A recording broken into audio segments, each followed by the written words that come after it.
and that's where I really struggle, because I see quite a distance ahead of where I want to go, and then I learn how to get there. Yeah, right. Why is that a problem? It's only a problem because I get impatient with other people that I've got to allow them time to catch up. Ah, now I get you. Yeah, I thought you were getting impatient with yourself. Gotcha. Understand. No, Yeah. I get impatient with other people going, all right, look, I realise it's going to take you 2-3 days to sort of get where I am, so, hurry up. Mate, how do you think I feel when you tell me that I'm 60 days ahead? There you are. Yeah, I understand exactly where you're coming from. You're futuristic, obviously, same as me. Yeah. And obviously your days ahead for where your vision is completely different from where my vision is. Yeah, yeah. And so this is what I'm really struggling at the moment, because I see where I'm going, and then strategically I'm looking at going, all right, how does Danny, who I've made a commitment to, how does this get me to where I want to go?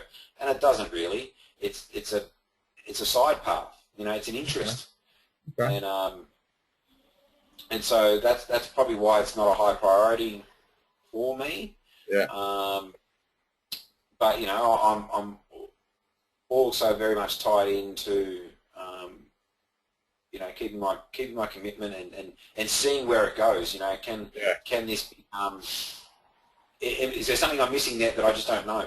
So that's why I stick, because of my learner trait. Going, okay, well, I want to learn about the process. Mm.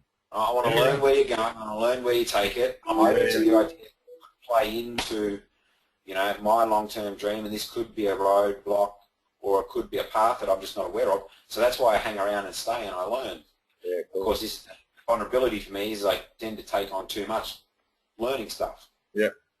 So is my webcam on? Can you see me? I'm enjoying watching you. I don't know. No, I can only see me. Okay. Oh, here you come. Yeah. There you are. Yeah, cool. Loving it. Keep going.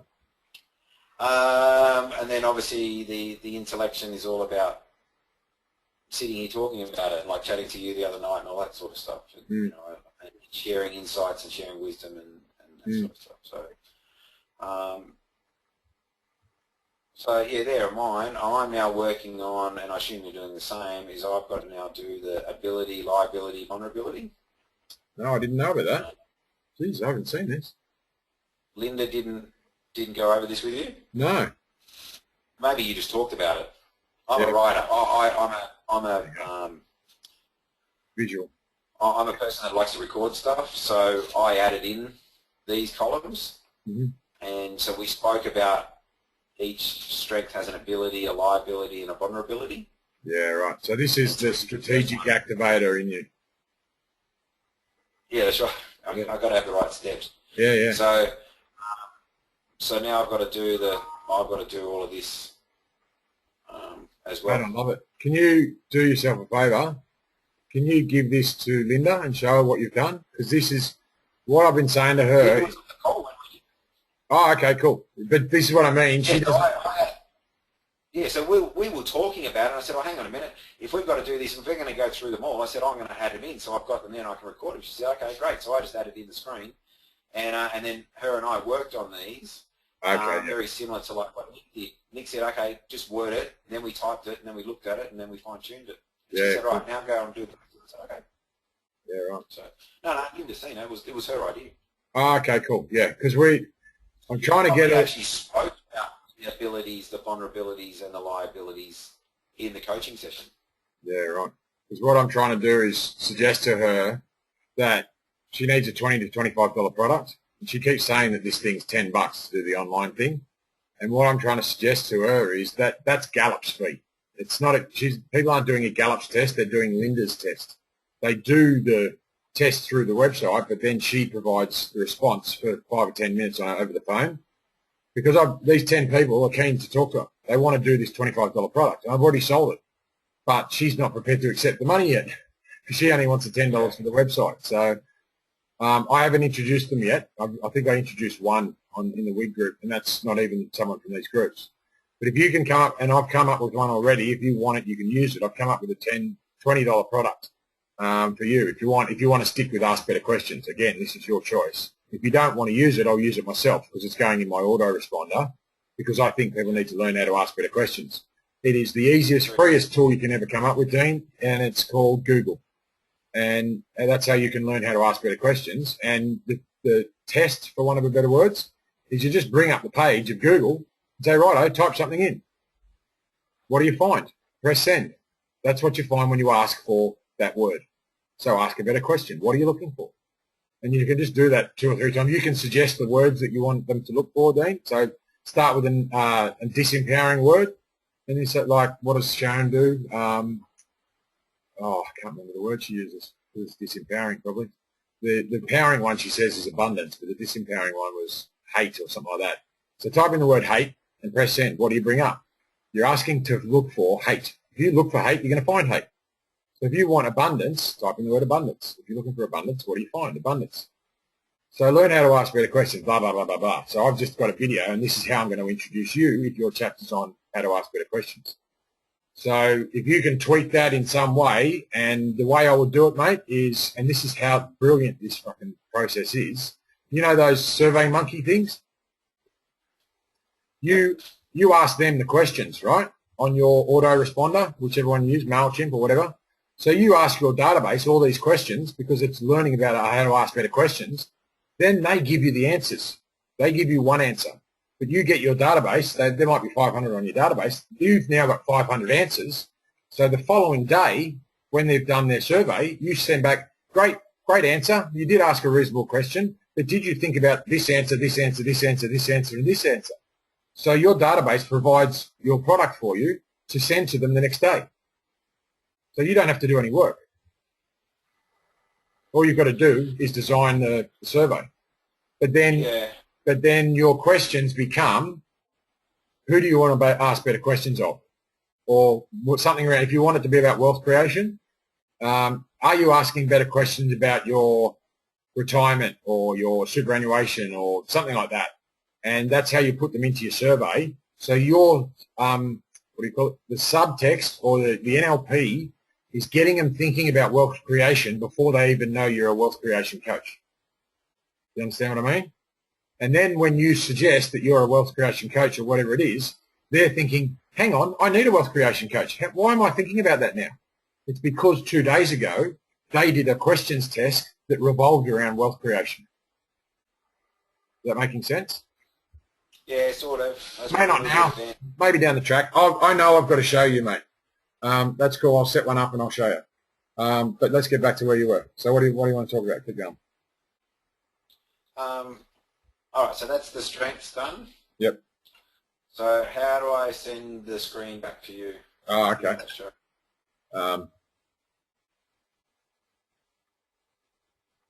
Change presenters. Yeah, can you see my screen again?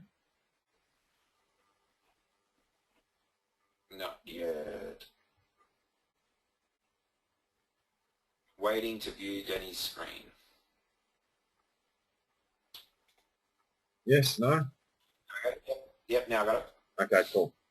All right, so what do you think? I mean, you can come up with whatever chapter you want, mate, and I'll steer it towards whatever way direction your coaching wants to go. I have the ability to do that. My connectedness, my strength of connectedness, you've heard of Kevin Bacon and the 6 degrees of separation? Yep. You understand the concept behind that, yeah? I can basically connect a pair of socks that I was wearing 20 years ago to your next door neighbour and do it pretty damn quick. It might sound like it's 50 steps, but I do it in 2 or 3. I can do it now. I'll just give me 2 seconds. I was wearing a pair of footy socks 20 years ago that were very similar to the pair of socks that you were wearing in the Fox weekend, and I know that because I remember you were talking about your neighbour. There you go. Just linked it. So you give me an idea that you want to write about, and I'll show you how we can link it to your business as a coaching business. Yeah, look, I'm happy to keep writing about the questioning technique. I've just spent the last month trying to get my head around how to do it, so yeah, I'm not going to change that now. Yeah, cool. Cool. All right, so let's come up with the title. I see nicely with all the different chapters of the book. So. Okay, so let's come up with a title. Learn to trust. Learn to listen to questions. Better questions. Better questions. Okay, yeah, like that.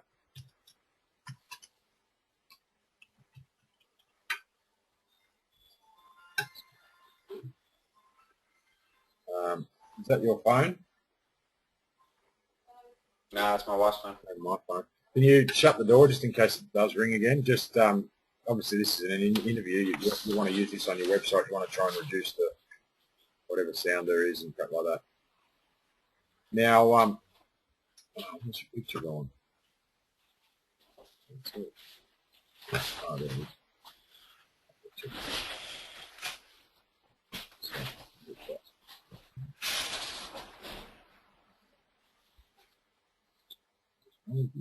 Sorry, I'm just moving screens around to different screens. I've put it by, as a maximizer, you might find this amusing, mate. I'm looking at a big 42-inch screen and I've got my, my computer running through. I don't know if you find the humour in that. Maximizer's good. I have a 40 screen, so I'm not sure what you mean. Sorry? I have the same where that's why Okay. I'm not sure. Like a big TV? Yeah, that's what I've got. In fact, I've got two monitors. I've got a big one, and then I've got a side 19-inch monitor where I just move stuff off when I'm needing it. Yeah, same. Awesome. All right, so it's not that I'm not paying attention to you, it's just the questions that I've got are over on this page. So, right. Now just trust I'm that... a gamer, I need big screen TVs. Yeah. Now just trust that I know what I'm doing. So I've done this enough to now know what I'm doing. And I'll explain it. I do use a lot of ums, and I do it on purpose. I can explain it to you. Do you want me to explain why? Or no, don't need to. Okay. Cool. On top of that, I will ask things that you think I don't know the answer to. I don't necessarily need the answer. It might be something like you've got like a $20 product or $25. I can't remember what it is. Just ask Dean. The idea is to get them to ask you or to email you or to contact you. Make sense? Right, yeah. That's the concept. The way I've been taught how to run these webinars is certain structure and to ask certain questions at certain times so they become curious. The listener becomes curious to who you are and what you're doing. And I'm also providing the subcontext as well to get them interested in what I'm doing. So just trust what I'm doing and we will get started. I've already started. I pressed record ages ago. Anyway, so I'll just put a bit of space in between when we start. And then I'll start as if we're starting, and then we can cut it up and edit it and all that sort of stuff. Ready to go? Sure. Cool.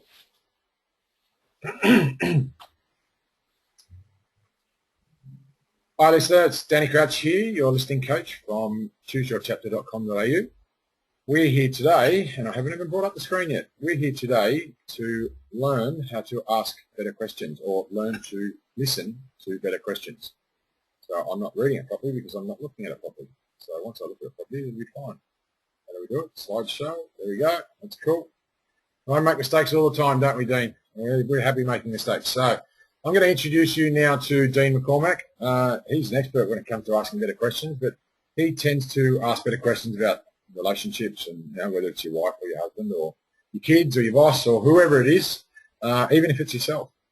Quite often you need to learn how to ask better questions of yourself. But here he is. He's a good friend of mine, Dean McCormick. Welcome, and thanks for coming today. Thanks, Danny. Glad to be here. Yeah, cool. So let us know, mate. Let us know. What's the main problem with people or listeners not asking better questions? What's the concept behind that?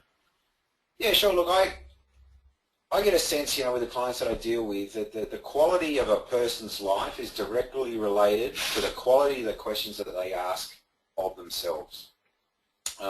In fact, one of the key outcomes I try and get people to see, and something I quite often will end a session with, is to remind my guys that the quality of your life, or the quality of the questions and the actions that you take today determine the quality of your life tomorrow. So it really is about asking people or asking of themselves the right questions to get the brain activated to get the right outcomes that they're looking for. Does that make sense? Yeah.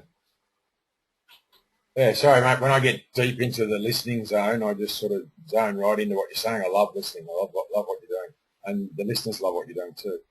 So, who's at risk of not asking questions? Who's going to benefit from learning about this problem or this not asking the best questions or better questions? Sure. I think anybody that finds themselves stuck or in a repeat pattern and not seeming to be able to move forward in their life is probably as a result of not asking or activating the brain the right way, and that's probably as a result of not asking themselves the right question. And so a lot of the coaching that I do is to try and improve that scenario where people can actually start to use very powerful language to activate the mind to get the solutions that they want. And I'll give you a perfect example. Quite often when an event occurs or an activity occurs in somebody's life, their first response is, why did this happen? Now, that's a very weak question. It's probably the most disempowering word in the English language, is why. It doesn't activate a solution for the mind. It seeks to find blame. And so during our coaching sessions, I always try and avoid the term why, because just thinking about, you know, that term, it doesn't allow the mind to focus on an outcome. It tries to find somewhere to apportion blame or to come up with an excuse as opposed to move forward. So quite often I'll get my clients to use this term, how. So why am I poor? Why am I out of work? Why don't I have a job? Why am I in a bad relationship? Why am I single? Is really disempowering and negative questions, because it doesn't allow you to sort of come up with a solution or a plan to move forward. It just looks to find an excuse. Where if we just change that simple word from why to how, you know, how can I become into a relationship? How can I have a better relationship? How can I be in a more meaningful, intimate relationship? How can I get a better job? How can I make more money? All of a sudden, it just activates the chemical reactions within the brain to now start seeking a solution. So anybody that finds themselves stuck, not working towards an outcome, would certainly benefit by learning some questioning technique skills. Oh man, awesome. Mate, I love listening to my fellow coaches. Whether they realise or not, and my listeners seem to get this and they understand this, and what you guys give to me is what our listeners receive. You're actually coaching me right now on the why questions, because as coaches we strive to ask better questions, obviously. And I've been actually reading Simon Sinek's book on why, the finding your why, and I couldn't understand what it was about, these questions about why, what you just said. And it just made perfect sense now why you don't ask why questions. Because I was linking this whole understanding of you've got to find your why to, well then why can't you ask the question why? So now it makes sense. But if you don't understand that quite yet, thank goodness we've got this as a recording. You can just play it back, as we know. So that's why we listen, and you can listen to us at any time now that you've got this recording on YouTube. So, That's a great distinction, Danny. Mm. I think that's a really subtle distinction, because a lot of people have that. You know, well, we always talk about the why in our life. That's why with a capital W. You know, you big. I don't use the word why. What's my why? I call it what's the reason. Okay. So if people are getting confused between, well, why can't I ask why? It's if you're talking about the life purpose, we're talking about, you know, what's your purpose, what's your reason, and we define that in professional development, calling what's your why. Mm. But it's when you use why as the small W. You know, why did this happen? Yeah. That's when it's disempowering. Yeah, good distinction. Yeah.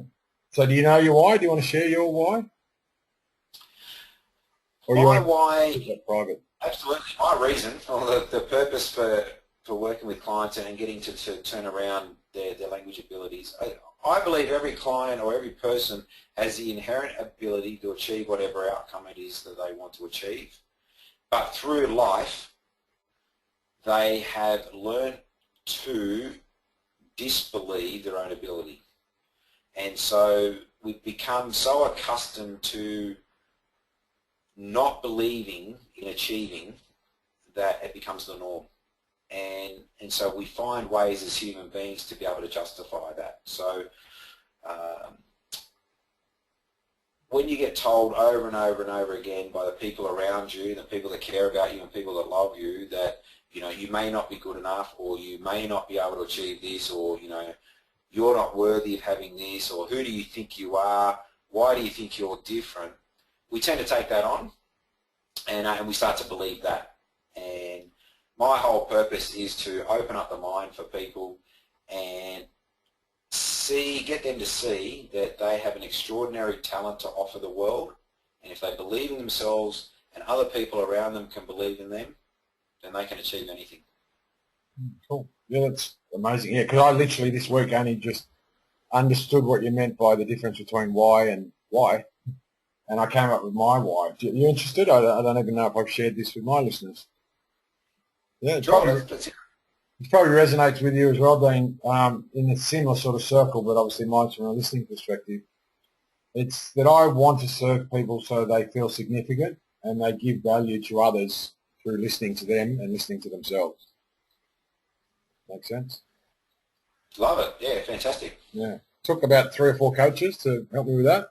And actually you had a big part in it on Monday night after our discussion. So, again, thank you for that. I'll keep thanking you for a long time. But we better get back to you. So what are these people who are at risk? What are they going to gain from overcoming this problem? What's their understanding or issue of the concept? Yeah, good question. The focus to re-questioning is allowing the mind to shift towards an outcome. So to give you an example, there's a saying for those that have been around or involved in professional development may have heard this before. For those that haven't, this could be something new. And it's called the law of attraction. And what that is, and it's not to do with intimate relationships and being attracted to people, but it's to do with the concept that you attract or draw to yourself what you focus on. Mm-hmm. So if you start focusing on and asking questions of yourself that focus on the blame and the excuses and the reasons why you haven't achieved anything, you're going to be attracted to all those excuses and blames and reasons why. And you're going to find more of them. Mm-hmm. So by tweaking the question and helping people to understand that you're not going to solve your problems by getting blame, you can only solve your problems by actually finding an outcome and a solution. The questions that your mind is asking of itself will allow it to form a new attraction. It'll send out to the world that I'm now ready for the solution. I'm looking for the how. How can I work past this? How can I be a better person? How can I earn more money? How can I get a better relationship? How can I be more financially secure? How can I learn to retire a little bit earlier? These questions are far more powerful because now your mind is aware of them. It will start looking for the solution. If you continue to ask the disempowering questions, your mind will go out and start looking for the reasons that you can blame. And that's the big turnaround for most people, is being able to, some people don't even realize that they talk themselves into a negative way. I had a client yesterday when she didn't realize, and a lot of her session was all about all the things that she didn't want, all the things that she hated in her life. And after I let her go for about 5-10 minutes, I said to her, you haven't once told me what it is that you want. You've only told me all the things that you don't want. And that was really enlightening for her. She didn't even realize that she was in that habit. Yeah, I live that. I know there's a name for it, the 80-20 rule. You know what that 80-20, I can't. There's Pareto's principle. Sorry, I lost that. Pareto's principle. Yeah, that could be the one. And, when people talk about balance, having balance in life, I always thought being in maths and, that sort of field, that balance meant 50-50. And I think what this whole 80-20 concept relates to what you're saying about negativity. I believe that 80% of the population want to live in negativity. They don't like people being positive. It's that 20% of people that know that positivity is a better way to live, that they find enjoyment in life, and that's I'm guessing when you ask better questions of yourself and of the people around you, you ask whether you want to be positive or not. And that's what I think both yourself and myself and all the other coaches listening and that we strive to do is to get people to identify whether they want to live in the 20 or the 80. All right. Absolutely. Absolutely. I don't believe but that people want to live negativity. I believe they just learnt to live life in negativity. Okay, well, and, yeah. And it's just been built in around them from society, from their people, from their circumstances, and they've just accepted it. And that's the sad thing is they've just accepted less than they can be. And the great distinction that you made about helping people move from the 80 to the 20 is we've got to find those that want to make that jump but don't know how. Yeah, I probably didn't say that correctly. It probably didn't come out the right way. As I said, I'm quite happy to make mistakes. What I meant was when you're a 20%er, you know you have choice. You choose to be where you want to choose to be. And the 80%ers feel like they've got no choice. But because you and I are at choice and we want to make our own choices, we think that they're not making that. They choose to be there. But then, when you say it that way, they probably don't choose to be there because they don't think they've got a choice. So it's a bit of a catch-22. Yeah. Now, I do have a couple of sort of loose questions that I like to sort of write down in front of me as we're talking in case I think of something. And the first thing I wrote was, why? So the question's, why are they at risk? And you tell me if these sort of questions are right. Why are they at risk, or why is it important to solve the issue of not being able to ask better questions? Is that all right to ask that sort of why? Yeah, okay, sure. Quite simply, let's take a scenario where, a person is just, they're working 40, 50 hours a week, their minimum wage, they struggle to have enough money at the end of the week. They've got family that they love and just wish they could do more. Their marriage might be really stressed and tenuous because there's just not enough money. Both parents are trying to work to just make ends meet. And, the kids are going to school and they're growing up and there's just a lot of life pressure on them. And the people that are at risk are those that just simply go, you know what? And they say to themselves, well, this is all it can be. This is all I'm good at. And the real risk is that's what you're going to teach your kids. And I have no doubt, and I firmly believe that every parent wants the best they can for their kids. And so they might not know how to solve that problem. So what they're going to do is continue to teach and educate through their actions and through their behaviour and through their words the same routine. And the risk for that is that their kids and their grandkids and their future generations are all going to be repeating. And so it takes somebody within that chain to break that chain and step up and go, wow, there's got to be a better way. Oh, I've got to have a better outcome in my life. And that's the type of the client that I'm really looking for, that firmly believes there's got to be something more in my life, but I don't know how to get it. How can I achieve it? And again, see, I'm asking now, how? How can I achieve it? I don't want to work with a client that goes, well, I'm in this position because that's all I'm good at. And it's not my fault, it's the government's. It's not my fault, it's my parents. My mum didn't give me a hug because that's just blame. That's blame. You want to find those clients that go, how can I do it, Dean? I don't know how I can move forward. How? That's the most powerful question anybody can ask. How? And then we can work on the next part to fill the rest of that gap. I don't, correct me if I'm wrong, and as I said, mistakes I'm good at. You're not saying to people, if you don't know how to ask questions, I don't want you as a client. You're saying, if you don't know how to ask questions, come to me because I will show you a way how you can ask better questions about where you want to go in life. Absolutely. Yeah, absolutely. Okay. But what we do during our first order exploration session is I throw the concept to them that the type of questioning that that they demonstrate within themselves is disempowering. If we then spend the next hour arguing about the fact that their questions aren't disempowering, that's just the way life is, and they're not open to the idea, then I simply try and I just refer them on and say, look, I just don't think I can work with you, because I work with people that want to ask better questions. Awesome. Man. And but we do get clients that come across and go, look, they start their story and they start their blame, and I say, look, that's not going to help solve the situation. Let's use this type of language. Let's ask these sort of questions. And those customers, those clients, they're the ones that extraordinary breakthroughs. They're those 20%ers. Well, yeah, I'd say it's that 10% that we're trying to move out of the 80 and moving into the 20. Oh, okay. The 20% is already there. Does that make sense? Like you said, there's people that want to move into that 20. We got to find that small gap that doesn't know quite how to make that jump. Okay, I've got a better way. Do you mind if I share another, maybe a little bit more easier for our listeners to understand? And I know you know this, Dean, as well. We get told through our coaching experience from our mentor that she sees it as 3 levels. You live your life in 3 levels. You can choose which level to live in. There's level 1, which is, actually, I'll start at 3. There's level 3. They're the people that feel that they've got no choice. That, as you say, they blame everyone else. They blame life, the government, whoever it is, their mum didn't give them a hug, whatever they said. They feel like they're always being tested. So you go to school and you get tested all the time.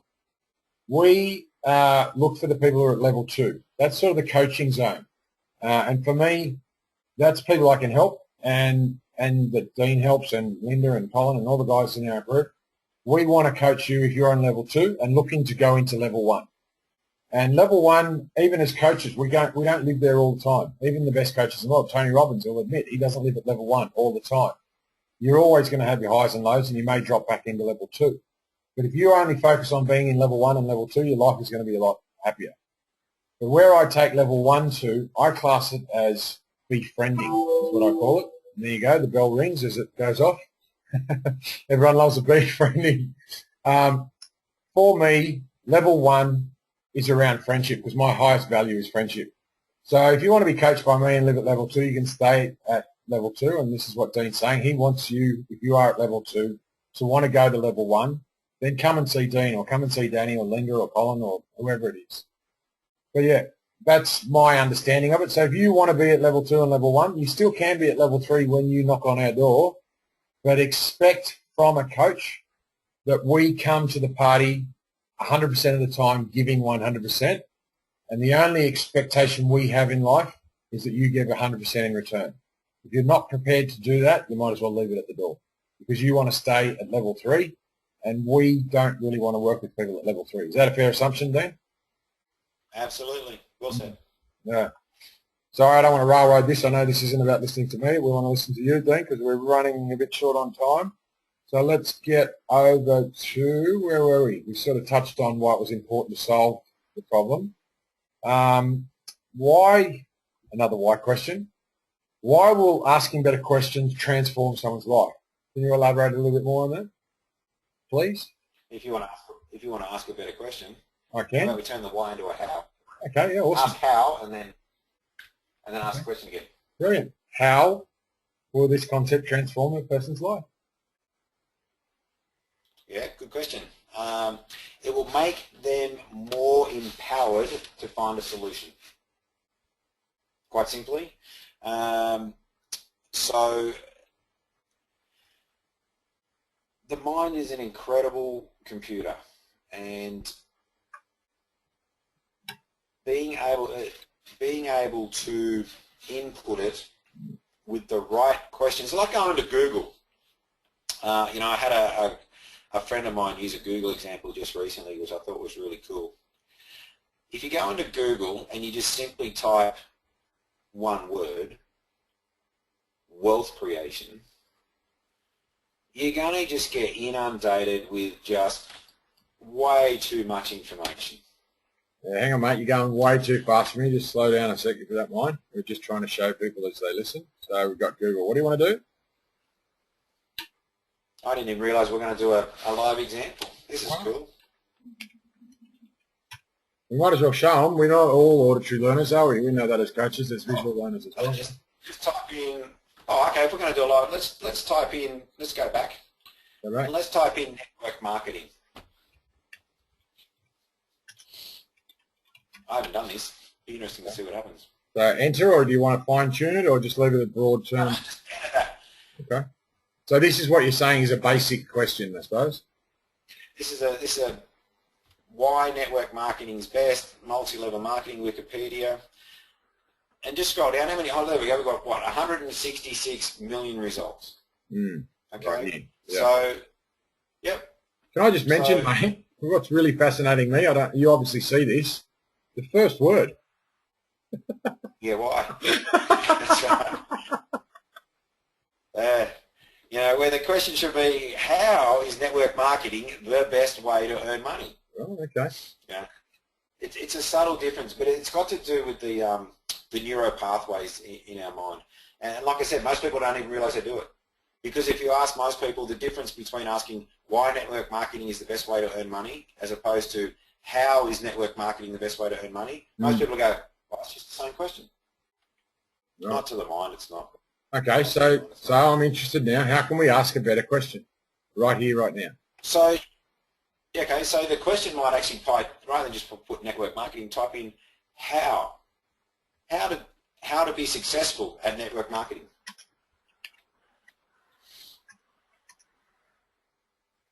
Oh, look at that, it comes up for you. So that's You've got two answers there for you. Yeah. All right, MLM secrets, is that it? Yeah. So we've got 29 million this time, so it's fine-tuning it. So am I correct in saying the lower this number, the better the question? Maybe. Well, not always. No. Not always, because you could have 29 million really horrible results there. But it just goes to show that, like, you allowed Google to draw attention to closer to the outcomes that you're trying to achieve. You know, and then if we actually started to take out network marketing and replace it with a specific company, you know, there's a lot of network marketing companies out there. So the more you can target the mind to find the solution that you're after, the better outcomes you're going to have. Well, straight away here, we don't see the question why. We've removed that by putting in the how. Exactly. Yeah, exactly. Okay. So but for most people in life, you know, and I think it'd be very hard to use Google as an example. It's getting people out of the habit of using why a situation occurs as opposed to trying to find information.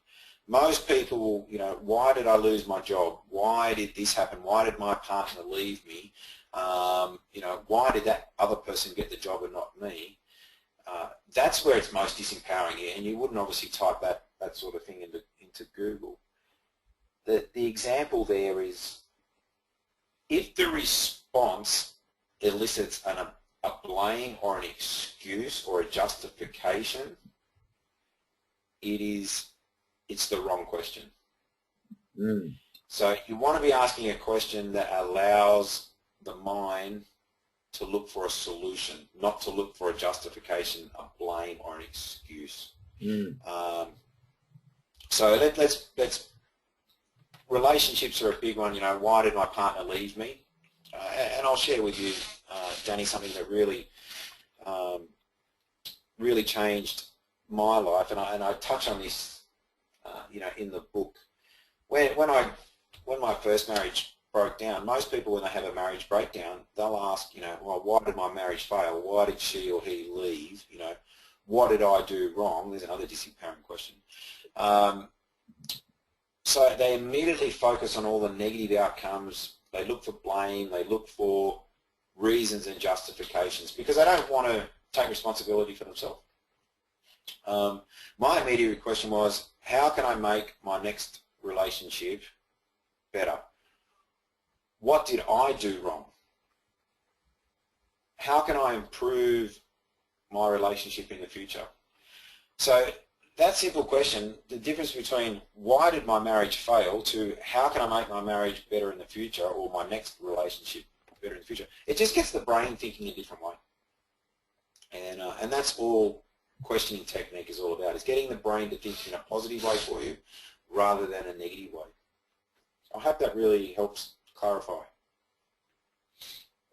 Mate, the insight that I'm hearing, and again, I preface this all the time, correct me if I'm wrong, but what I'm hearing now from a different angle is there'd be a lot less divorce in the world if people stop saying, why am I doing this wrong, rather than what can I do to improve my marriage? Because you're looking for a positive solution by asking the what instead of the why. Absolutely. Absolutely. Why did she do that? Why are you home late? Why you've done this? It just doesn't solicit open, communicative, and thought-provoking type communication between two people. There's people asking how. How could you have let me know that you were going to be running late tonight? Rather than, why are you late? How could you let me know you were going to be late in the future? Mm-hmm. Yeah, look, it's hard to ask a direct, demanding question by saying how. Mm. Does that make sense? Like, your partner walks in an hour and a half late. Why are you late? Immediately puts him on the defensive. Mm. But if they walk in an hour and a half late, hey, how could you have let me know, or how can we let me know in the future that you're going to be an hour and a half late? Yeah, and I'm also guessing as well, because obviously, we talk a lot, and I've identified that I need to ask better questions in my relationships. And if I've been asking why, like you just say, for the last 10 years in a relationship, and I identify working with you that I need to start asking how and what questions, it's quite possible that the person I'm talking to, whether it's my wife or partner or boss or whoever, they're not going to always hear the how and the what because they're so used to you saying why. Why? So it's a gradual process, am I guessing, Dan? It just doesn't happen overnight? Absolutely, yeah. You've got to consciously work on it. Mm. And to be honest, I still fall into that habit, especially when emotions get involved. But the more you practice it, the more you use it, the better. Obviously, the most powerful time is when you're relaxed, you're calm, and you're trying to find a solution to a problem. Mm. Yeah, then that's when it's most powerful. We all get heated. We all fall back into level 3 living every so often. I'm guilty of it myself. Where you don't ask empowering questions when you're a little bit heated. Of course, when you calm down, then you've got to ask yourself some empowering questions about how you can go back and apologise. Yeah. So look, we all make mistakes, but the more often we use it, the more often that we use empowering and thought-provoking and solution-driven questions, the better we get at it. Cool. Yeah, just want to touch on this Google thing for 2 more seconds, and again, I'll throw an idea out there because obviously I'm in my perspective in comparison to yours. What I love you've taught me here, and I'm guessing the rest of the listeners, is the fact here that when you put in how, you get tips on how to actually do it. And I'm curious, I can't remember because I didn't pay much attention to the first option. If we go back, the why. Oh no, we've got tips there. So someone's smart. Oh no, we didn't even have the why, we just had network marketing. Someone has picked up very intelligently that if someone just puts in network marketing, they're going to put the how rather than the why. So how did the why get to the top? Oh, that's a paid ad. That's what it is. Okay. So there's a lesson for everyone. You provide the how. You get second in the, organic Google search engines. And then you get third if you ask why. Or you pay for it. There you go. All right, where are we? You will pay. Okay, so where are you? All right, yeah, beautiful question. Where is a person mentally, physically, and emotionally when they identify that they're not asking the best questions? How do they know when they need to come and see you?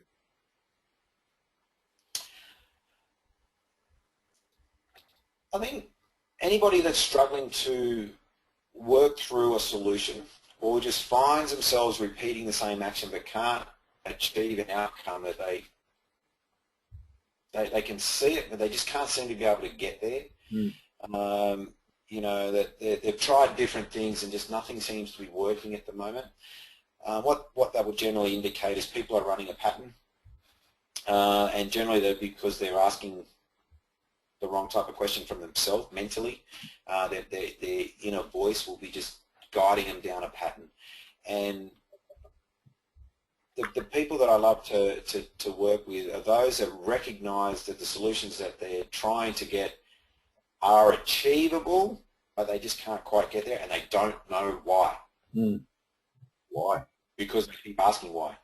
They started asking themselves, well, I don't know how. Yeah. Now that's a much more concrete, and then they probably won't need to come and see me. So if they keep coming and saying, you know, oh, I don't know why I can't find a solution, that's the type of person I want to chat with, because I'll get them to take the why out and say, well, I don't know how to achieve a solution. Well, that's easy. Let's just come up with a plan. Once they're starting to realise that, they're the type of people I love working with. They're very easy to come up with a solution for them then. Yeah, I don't know. I heard something there, and I'm sure you didn't mean it in the way that I took it, that if you know how to ask better questions, you don't need to come and see Dean. I think on the contrary, because you can always ask better questions. And I'm fortunate enough, as I said about the level 3, level 2 and level 1, I get your coaching because we value each other as friends. It's when you're at level 2 and you need the coaching from us as professionals, then that's where we've got to pay for it. And when I say pay for it, I basically mean if you don't part with something, you're going to end up paying for it even more if you don't learn to ask better questions. So, yeah, I'm so fortunate. I'll keep coming back to you, Dean, and asking how to ask better questions. No, that's a great distinction, Danny. I think you know, for your listeners, for those that are already asking how, they'd be more specific than in targeting the type of coach that they want. You know, where people are asking why can't I find a solution, then you know, then I'm really open to working with those. But those are already, oh, how can I find a solution? That they would then be able to actually target the exact coaching need that they're looking for. Something's coming to me. Something's coming to me. Yeah. Why am I not going to be able to afford to retire at 65 in comparison to how can I retire at 60? That is so two completely different questions, and I can see which one's more empowering. Absolutely. Notice that the first one is you can now spend the next 15, 20 minutes finding all the solutions as to why you won't. None of them are going to help you. But your second question about how can I retire at 60, wow, that just opens up a world of possibility for you. Well, mate, and much more powerful now to get your mind working towards a solution rather than just kicking in the mind to find all the blame and all the reasons why you can't achieve it. Mate, this is a bit of a joke, and I'm quite sure a few of these listeners may not understand what we're talking about, and if you want to understand, just ask Dean or myself. If you want to team up with Dean and I can help you learn to listen and you can learn to ask better questions, we can show you how you can retire tomorrow. Because Dean and I retired back in, what was it, probably December 2014, I think it was. We found something in life that we don't class as a job. We found what we're quite passionate about and what we love doing, and that's what life is all about. So retirement is about, to me, it's about quitting your job and moving into a place of just enjoying your life. So wealth creation, I suppose, is the phrase they use. Dean, have you heard that sort of phrase before? But yeah, if you want to learn that sort of stuff, speak to me or speak to Dean or speak to any of the coaches that I associate with you with. You know, it's a brilliant thing. Absolutely. My passion is on the wealth creation side, and I love dealing with clients that you know, are ready to make that leap and are ready to say, how can I retire at 40? How can I retire at 50? Rather than, you know, why am I going to be broke? Yeah, because I'm guessing people think when you hear the word retire that means, oh, I just sit back and not do anything for the rest of my life. And they say, I don't want to work for the rest of my life. Well, when you're really passionate and you love what you do, you don't want to stop doing it.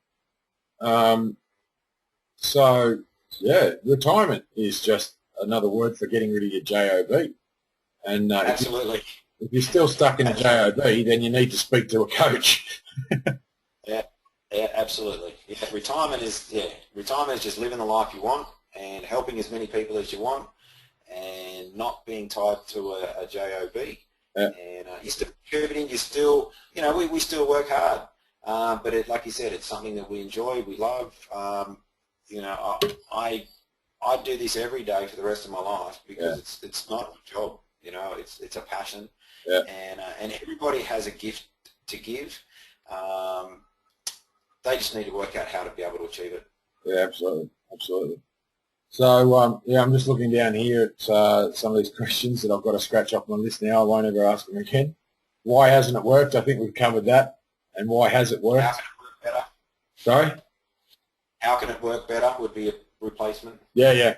No, I'm sort of playing around with this as we talk about it, and I know you understand what I mean when I say they were written down here. That's in the past. Yeah. So obviously we go into the next question, which is exactly what you just said. What can be done better? What steps can a person follow to solve this problem and create a better experience, other than obviously contacting you? There's obviously a few steps they can take beforehand. What do you recommend straight up? Identify what it is that they're stuck in, and then identify and be cognizant of the language that they use around it, and realise how often that they use disempowering words such as, you know, why, it's not my fault. Once people start to become aware of it, that's when they can do something about it. Danny, I know you're aware of the 4 levels of learning. I'm not sure if your listeners are. Do you mind if I take a few moments to, you know, just explain what the 4 levels of learning are? Absolutely, mate. I'm interested. All right, cool. So most people live in what we call unconscious incompetence. Okay, so they don't know that they don't know something. And I call this level bliss. You know, people just go about their life, they just meander through from day to day, doing their job, just getting by, but they don't know that there's a better world and better opportunity out there. And so for those people that are asking disempowering questions, just don't even realise that they're doing it. By listening to your session today and listening to the other audio sessions that you've got, Danny, your clients are going to start to become aware. So they're going to move from being unconsciously incompetent into being consciously incompetent. They're going to suddenly realise, wow, there's a better way to do things. I'm really bad at that. I need to learn. So once people become consciously incompetent, they can then do something about it. That's where I come in and help start with their questioning technique, and we try and then move from that level 2 to level 3 learning, and that's to become consciously competent. So you've got to work at it. You've got to work hard, and it's like anything. You've got to build a muscle. You've got to build a skill. So once you become aware that there's something you don't know and you're aware of it, you can seek solutions, and that's where the coaching comes in to help people move from that incompetence level to becoming more competent. And then the real skill, the real measure of success is when we actually move to the top tier, and that's just simply being unconsciously competent. You don't even realise that you're doing it. It becomes a natural part of your life. It's a natural part of your day-to-day. And I'll use a really simple, basic example for people that are a little bit going, what was consciously competent? What? So when you're born as a baby, you don't know that you can walk. You're not aware of the fact that you can walk. You're not aware of a lot of things as a baby, but one of the things you're not aware of is that you can walk. So you're unconsciously incompetent at this stage. Then all of a sudden as you grow, you start to realise, hey, people are walking on 2 legs. I can do that. Okay, so they move from being unconsciously incompetent to moving to consciously being incompetent. So they're suddenly aware as a 1-year-old, wow, I can walk. And they start to push themselves up and they start to stand on their feet and all that sort of stuff. So they're aware that there's a possibility that they can walk. Okay, and then through life's encouragements and their families and the people around them encouraging and pushing themselves, people move from that 2nd level to the 3rd level and suddenly become consciously competent. By the time you're 2, you can walk. And then you get to a point where you don't even have to think about it. We just get out of bed and we walk. And that's where we go to the 4th level, where we're just unconsciously competent. We just do it. It'd be hard for us not to be able to walk. Does that make sense? Mm. So, you know, that's everything in life goes through those 4 stages. And for clients that are listening to your webinars and to your sessions will they'll start to trigger, wow, I wasn't aware of that, I am now. So they're actually just moving to that second level. And that's where, you know, you coaches that you've pulled together, Danny, that's where we all come in, because we can take those people that have made it to the second level and help them move to the third. Really cool. Yeah, I sort of go through with some of my friends. I call them friends because they don't last as clients for too long. They become friends for life, really.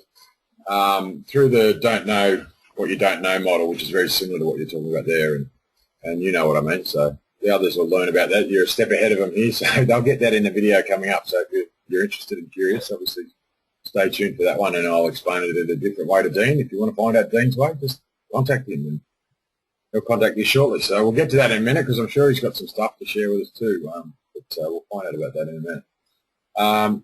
So let's look at, all right, mentors. Who? Danny, can I just quickly just jump in for a second? I've just noticed you've got my Facebook page up there. Thank you very much. That's my personal page, my wife. I'll give you the business page so people probably go to and share in there. It's actually called Break Free Life Coaching, all separate words. EAK? Yep. All separate. Oh, okay. Yeah, I think you guys might have seen me try to do this before, and I spelled it wrong. There I am. Okay, yeah. Just goes to show when you don't ask the right questions, you don't get the right answer. Cool. Awesome. Oh, geez, that's embarrassing. Cool, cool. So what do we got going on here? You just posted a fair few things. Oh, I saw that girl. She's a bit of a bouncy one. Marie? No? Yeah, I think that's Marie. There I love Marie. Anyway, we'll get sidetracked. We'll keep on track. We'll talk about you in a minute. Sorry, we're talking about you now, but I mean what you do, we'll bring that up. We just want to focus on these questions at the moment. So yeah, talk about mentors. Who do you believe is successful in solving the problems and finding a better way to answer questions? Who can you think of that's a monumental figure, and what characteristics and values and experiences, so people can relate to, oh, that person, he seemed to ask really good questions? Well, I had an answer right until that last little statement you made.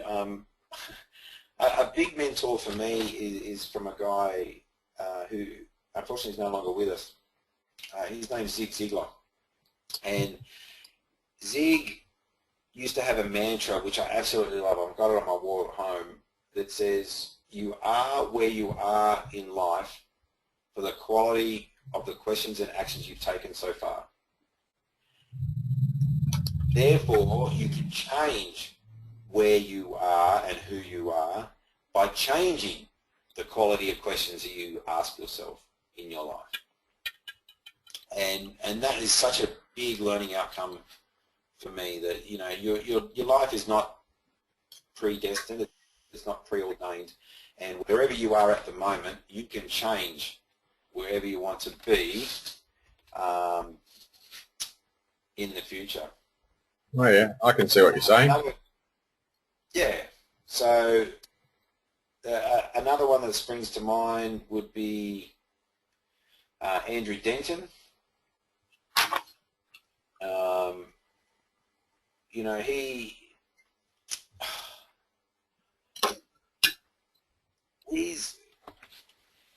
the way he just goes about life and just, you know, asks powerful, insightful questions and really tries to get the most out of people.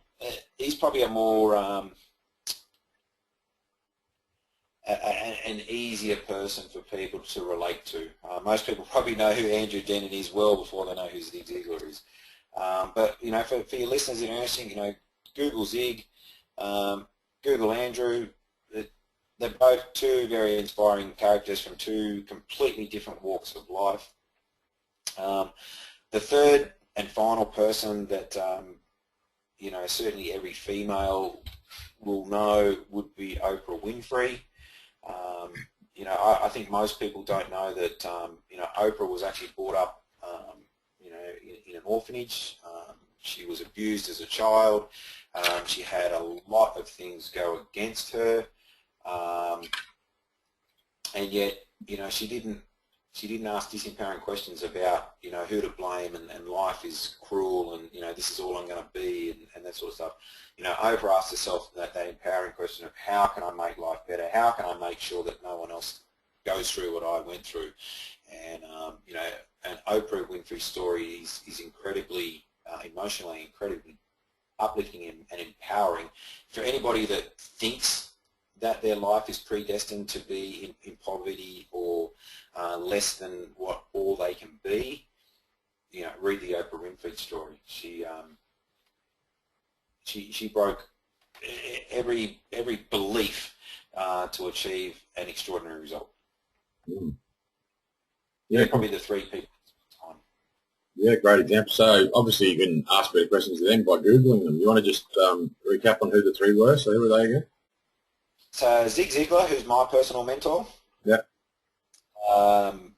Andrew Denton, who's a little bit younger demographic that people may relate to, and Oprah Winfrey, who, you know, obviously has a massive following within the female community. Yeah. And, you know, I think I'd be hard pressed to find somebody that doesn't know who Oprah Winfrey is. Yeah. But I'd be surprised if most people actually know what Oprah's story is. Yeah, right. Yeah, yeah. Obviously, we taught that through our coaching process. But yeah, I hear what you're saying. But yeah, if you want to find out more, ask Dean or Google it. But so, how does this asking better questions or not asking better questions relate to other ideas? Like, obviously, listening. You've got to listen to the answers. But what about motivation? Your values and beliefs, asking better questions of your values, asking better questions of your strengths. What else we got? Your vision. Obviously, you want a vision in life, so you've got to ask about that. Clarity, all these sort of things. What other sort of areas can you sort of address asking better questions of? Oh, look, it's an interesting topic because for most people that haven't actually asked themselves the right way or asked empowering questions, probably haven't considered all those particular issues. So once you start opening your mind to being a more empowering approach, then they're the sort of topics that are the first ones that you would explore, you know, with your coach or with alternative coaches. Most people haven't even actually sat down and asked themselves, you know, what are my values? Mm. What are my strengths? Mm. What are my beliefs? Most people don't. They don't take the time to actually sit down and work through those. So I know that a lot of the coaches you pull together, Danny, have a lot of skill and expertise in certain particular areas, which is why I love being a part of the group you pull together, because you know, a person can come to you and then they can just explore their whole self, their whole being of being a human being. With the coaches that you've pulled together. I know you've got a strengths coach in there within your group. I know you've got a clarity and a values coach, and you know, and trust is another big area that you know, you have skills within the group. So I think it's really phenomenal. So your listeners are now basically in an environment where, you know, if we go back to something we talked about before, they're starting to break into that, being consciously aware that they don't know a lot of stuff about themselves. And so just asking the question, right, how can I improve myself? You know, how can I look at my values? How do my values relate to what I want to achieve? How does my mission in life, how does my purpose in life help me achieve what I want to achieve? And once people start asking themselves those sort of questions, all those particular areas will come up. Because I actually think most of your clients probably haven't even considered those particular topics yet. Oh, they're learning. That's this whole video process and interview process. As you know, I interview each of them, but depending on where they are in their journey, they may be listening to you first, or they may have listened to Linda or Colin or, you know, whoever's in this chain. It's purely timing, and you ask. This is so interesting. When you begin to learn how to ask better questions of yourself, that's when you meet people like yourself and Dean and Linda and Colin, because you're wanting to be in that level 2. You're wanting to be in that top 20%. So you need all these aspects, and that's what one of my strengths are, Dean, and you know me well, that it's called connectedness. And I found this out from my strengths coach. And I call her my strengths coach because she taught me about my strengths. But my second highest strength is connectedness. So I bring people together. So if you need something and I don't have a coach that can help you, I will find one. And if I don't know one, I'll find someone who does know one, and they'll find someone for you. So honestly, just ask. Simple as that. Absolutely. Just ask. Just ask. Yeah, I love it. I'm learning how to ask better questions now on this whole thing, and this is probably the longest interview I've done because I obviously haven't learned how to ask better questions yet. No, you're absolutely right. As people become aware that, you know, that there's a better solution out there, the mind will start to look for a way, and then as soon as the mind starts looking for a way, that's when they start finding, you know, you and myself and Linda and Colin and Nicole and the other coaches and mentors that you pulled together. And the only reason people haven't noticed it previously, they've just never asked. Mm. Yeah.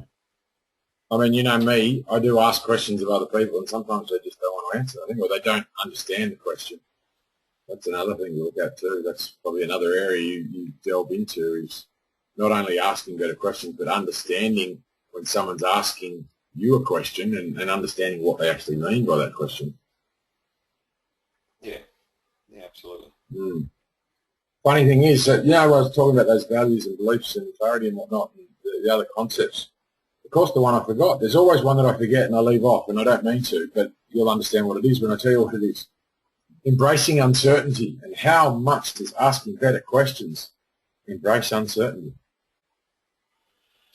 Oh, look, this is where the, you know, that 10% that we're trying to sort of move out of the 80 pool into the 20 pool. This is where the real challenge comes, because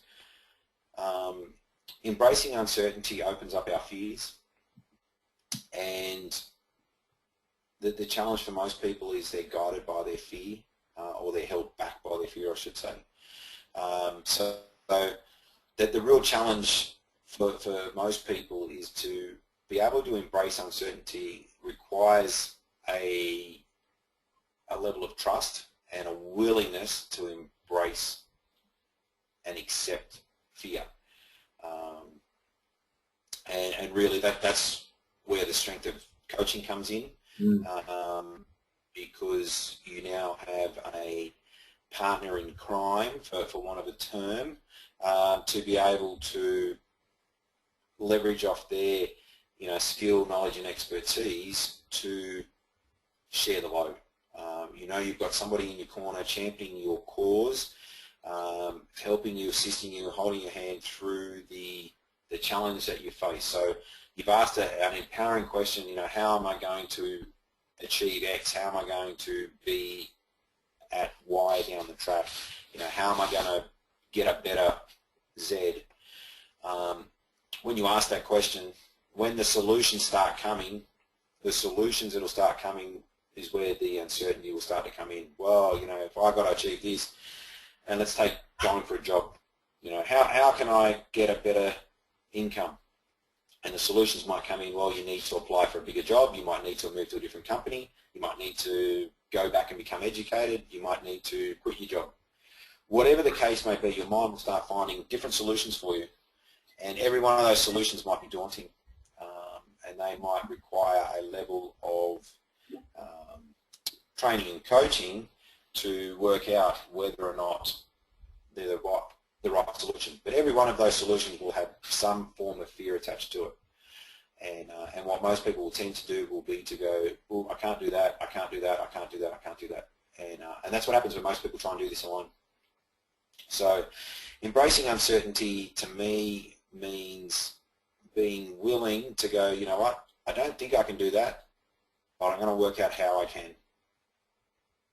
Again, you know, I've thrown in that sort of how can I achieve it? Before you say I can't do that, and you say, well, how can I? And that's what embracing uncertainty is don't immediately discard it. Ask how you can achieve it. Get a coach and work through it with them. That's the power of coaching.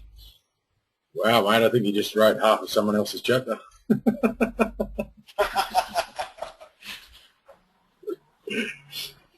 All right, so I think you're sort of roundabout in the way answering the next question. So how can this problem or issue of not asking better questions be thought about or applied to in the future? Do you want to just sort of wrap that up in sort of a couple of quick sentences and give someone some hope on what they expect to learn from you? Sorry, mate, you just dropped out a little bit there. Can you just repeat the question again for me? Obviously, it's not that important question, I'm guessing. Oh, no. I think my son's just got home and starting to download, so the feed's Okay. not quite as... Yeah, I don't mean only you. Obviously, everyone else won't be able to hear it either. They're not listening, maybe, but I'll get them listening now. How can this problem? So how can not asking better questions be thought about in the future? You've already sort of answered this in a roundabout way over the last hour or so. But sum it up in a sentence or two. What's the best thing I can do? Just becoming aware. Everybody has a pattern. Everybody has a communication and language pattern. It's just become aware that you have a pattern and just try and identify when you're using disempowering language and just start to turn it around. And it's not hard to turn around. It's just becoming aware. Awareness is probably the key. If I can leave one word, it's just become aware. Okay. Well, I know there's that step. That's a great step, yeah, but I'd probably recommend just jumping on this break free coaching page and liking the page to start with and learn more about it. And even if you want to, leave a comment because Dean's interested in what he can provide for you. And I'm guessing even if you said, I was listening to your interview with Danny the other day because you love listening, just put a comment in there and sort of mention to him what he likes best about what he was talking about and even ask him your best question. See how he rates or ranks your question. I'm pretty sure he'll come back with an answer like, there's no such thing as ranking questions, but he'll let you know whether he can help you. And I already know the answer to that too. And I think you do too. So I think we understand what the most useful concept is behind asking better questions. So how would you wrap this up, mate? If Joe Bloggs down the road is listening now, and I'm hoping there is a Joe Bloggs out there that's a listener of mine because he'll probably want to talk to me. I keep bringing him up in these interviews. How does Joe Bloggs come to find you other than this Break Free Life Coaching Facebook page? I suppose he can come over to the MyQuest page, can't he? Yeah, that would be an easy solution. Come over through the MyQuest page, have a listen to to all the various coaches that you've pulled together into one place, and get a bit of a feel that way. Have a listen to obviously all the different podcasts that you've got happening, so people can see the different coaches you've got. Every one of the coaches you've pulled together, Danny, have their own unique skills and abilities. And certainly we all complement each other. We all come from the same sort of training background as well. So we're all skilled, but we all have our own different passions and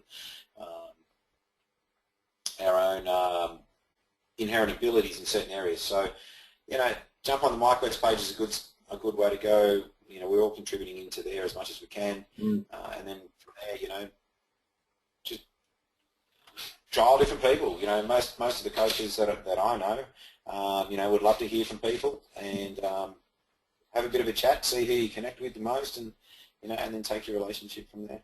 Yeah, cool. Yeah, Laura, I don't know who's listening here at this point in time, and whether you took the I hate the word, but the free option of listening to this, or whether you valued it more and you bought into one of the different levels of this program.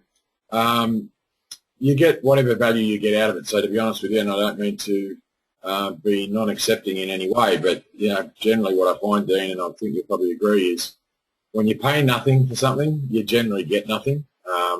So what I'm hearing here, and obviously the people that have got value out of this today, we've actually seen, I think, what you run through with some of your clients just on Google. So it's probably one of the most powerful tools I've ever come across, and that's why they're number one in the world for websites and search engines. And second behind Facebook, I think it is. But number one is Google. Best tool in the world that can teach you how to ask better questions. If you're not asking the best questions or you're not getting the answers you want, ask another question.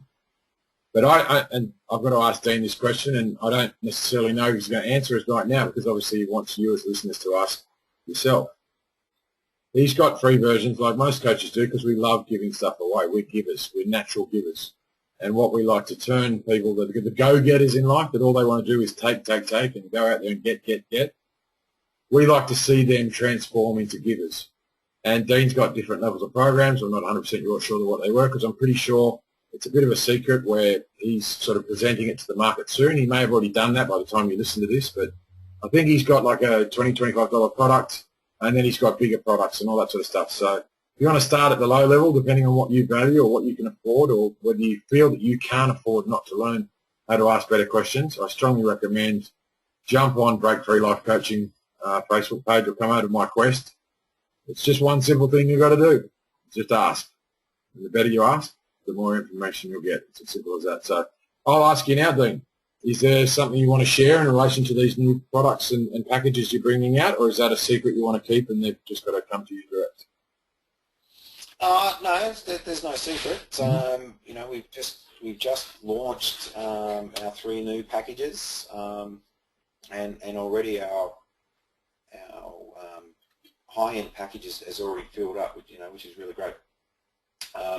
So I do have an introductory package for clients. It's called Kickstart Your Life, Awesome. and it's a 6 coaching module training session where I work through a workbook with clients on 6 particular areas. And it starts to get clients focused, and it's really designed for those that have very little or minor exposure into the self-development field, and just want to test the water, so to speak. And we look at their, designing an ideal life for the client, what they really want to be within 10, 15, 20 years. Look at how to overcome fear in fearful situations. We look at how to step back and see the bigger picture. How to live their life, what we call that cause, which is a whole discussion in itself.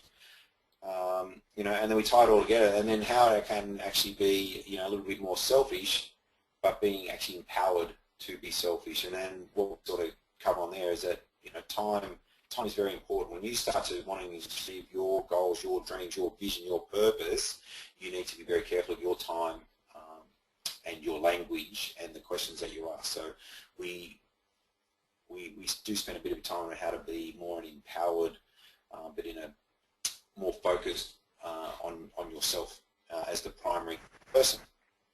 So that's our basic package. I include a book within that package that I authored called How to Create Raving Fans for Life, and just within it, it was mainly designed for small businesses. But it's great for individuals as well who just want to, as I said, just get an introduction into that sort of professional development space. There's some great handy hints in there about,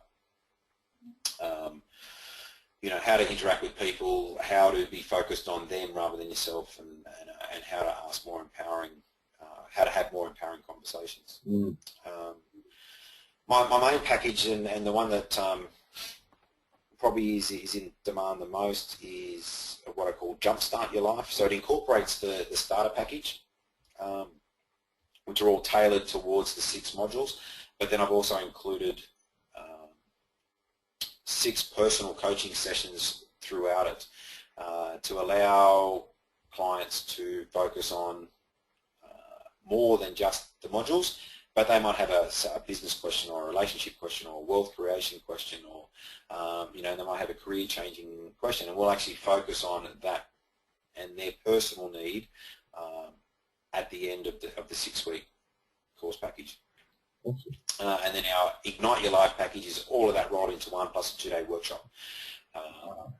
But the workshop at the moment is oversubscribed. We've got a bit of a waiting list at the moment, so we're currently working out when we're going to hold our next session, probably later in the 2015 calendar year. We'll be looking to have our next session. So yeah, they're the 3 packages we run at the moment. I do offer both over the phone or face-to-face coaching, or even Skype if people don't mind using Skype. And all of this is prefaced by saying that I do have what we call an exploratory first up session. Normally goes for about 30 to 45 minutes, and that allows us to get to know each other a little bit, go through the packages, see whether or not people are committed to wanting to achieve breakthroughs and change where they are in their life. I don't work with everybody. I'm very selective in the clients that I take. People really need to come to me and show that they are really 100% committed to making some positive and outstanding changes in their life, but they just don't know how. And then I work with those. For people that are a bit wishy-washy and spend a lot of time in why things aren't working in their life because it's everybody else's fault, look, I just don't have the time to work with those type of clients. So it's for both my benefit and for the client to make sure that we are compatible. I generally have a coaching session during that first one, quite complimentary, just so they can get a feel for the type of things that we talk through and work through. And and then as a result of that, we tailor something to their need, and and then we come up with a plan. So that's about it. If people would like a little bit more information, jump onto the site. They can friend the site there and send me a personal message, and then we can hook up and have a bit of a chat over the phone.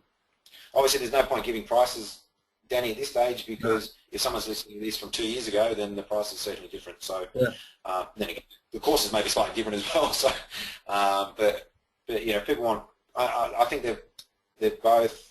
All three sessions are quite cost effective. So at the moment, which is early 2015, the starter package is under $500. So it really allows people just to get their toe in the water, get started, and get a feel for is coaching for them. Yeah. Oh, look, obviously I've got a coach that does everything. I got a business coach. And the easiest way he explains it is if you want to get anywhere in life, you've just got to find something where if you spend $1 and make 5, or if you spend $1 and make 2, you're making a profit. So ask the questions that are going to get you the answers of whether or not you're going to get value out of what you do. And if you're not asking the right questions, well, who do you need to go and see? Very simple. But just recap again there. I know we like to give people plenty of stuff. You were saying that initial setup, you get an actual coaching session within a complimentary chat. Is that right? Yeah, absolutely. So the first session, which I used to charge $97 for, and I just found that there was an expectation that that sometimes just wasn't met, because I'd be going in there and they'd pay their $97, we'd have a chat, and then I'd turn around and say, look, you know what, I don't think I can work with you. Yeah. And then people sort of say, well, you just had this just to get $97. Because that's the type of attitude. They're the type of people I don't want to work with. So what I've actually found is much easier now just to say, look, I'll do a complimentary session with you. Yeah. I don't charge $97. And that way, if I turn around and actually say to somebody, which I have done, and said, look, I just don't think we're the right match. I don't think you're quite ready for me yet. Same.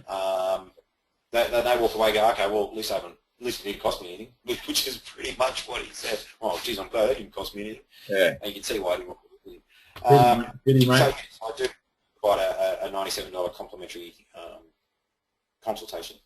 Yeah, it's a shame. It's a shame, mate, because that guy doesn't know what it's cost him. It's a shame, mate. Yeah. Yeah, interesting. Yeah, look, this is the sort of thing, and I know we're sort of dragging this on a little bit too much, and we'll cut this off very shortly, and whether we cut this out altogether. There's some things that I like my listeners to learn, and learn well, that you only receive what you want out of life when you value something, and that's why we've got a values coach, because it's really, really important to understand this. This is a really important point. You get what you pay for. It's as simple as that. If you want if you want to pay nothing, you get nothing. Well, not necessarily, because we're givers, actually. As coaches, we're givers. We'll give you plenty. But you imagine this. If you don't transact any cash and we give you something that you value very highly, imagine what we've got to do when we step up to a paid version. We've got to step up and deliver. So test the water if you want. Go on to Google. You can learn how to ask better questions there. There you go. We've just given you that knowledge for free.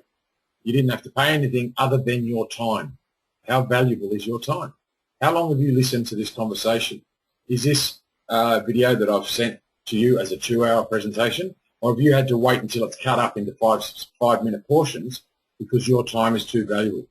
Because we value time here as coaches. We value our time. Dean's just saying that he's not going to waste his time with people that do not want to buy into what he's offering. And he's offering positivity. He's offering future. He's offering wealth. He's offering clarity and value, and he's giving you the strength that you need. He's going to listen to you. You know what I mean? He's motivating you to want to be a better person. He's allowing you to embrace your uncertainty. These are powerful tools that we provide as coaches. And if you don't know where to find us, just ask. Google will find them for you. And it doesn't have to be me. It doesn't have to be Dean. There are 7 billion people on this planet, and I don't know how many clients or friends that Dean looks after at any given time, but I maximum have 10. I don't need any more than that. And these people think they're going to steal people away from me. That's fine. I'll find someone else, and so will Dean. And if you think you want to sit in front of us and have a chat, and we'll give you as much as we can give you. If we can't give you what you want, just ask, and we'll find someone else who can. And as I said before, if we can't find someone else who can, we know how to ask the better questions to find someone who will ask someone who knows who can help you. So get on to Facebook, the MyQuest page, or Dean's Break Free Life Coaching, or Linda's page, or Colin's page, or any of the coaches' pages, and ask. Go to Google. If you don't know where to go from Google, speak to Dean. I sound like I'm starting to loop now. I'm going round and round and round and round in circles. So if you're listening, turn it off and ask better questions. But how about we leave it there, Dean, mate? That was insane. That was awesome. That's one of the best interviews I've ever done. You amaze me every time. Thanks, Danny. I really enjoyed spending the time with you today. I really appreciate being able to chat with you and being a part of the group that you've got. It is a phenomenal group. You've got a phenomenal pool of talent at your disposal, and certainly your listeners out there and your customers out there, they probably don't appreciate yet what they've got at their fingertips, but as they start to spend more time with more people, and they start to achieve the breakthroughs and start having the life that they've always wanted. Then they'll know, and obviously that's where referrals will come from, and comments and testimonials will come from, which will be fantastic. So thanks, Danny, and I just like being part of your community. Yeah, cool, mate. I'll leave it on this note. When you learn how to ask better questions and you listen to the answers, you will find true value. I'm Danny Crouch from chooseyourchapter.com.au, and I'm your listening coach. Tune in if you want to listen again. Talk to you later. Thanks a lot. Thanks, Dean. Bye.